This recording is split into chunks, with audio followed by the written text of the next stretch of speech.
What's the meaning of brainless?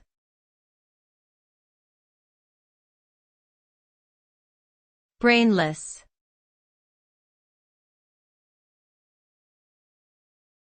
Brainless.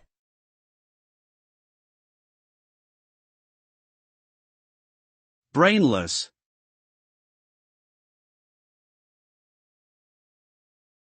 Brainless.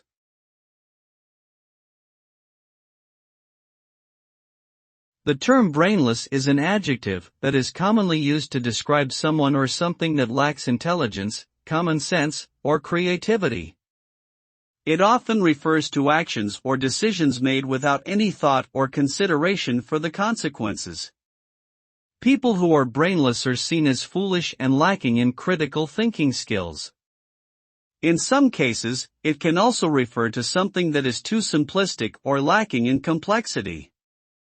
Overall, being brainless is usually seen as a negative trait due to its association with lack of intelligence and poor decision-making.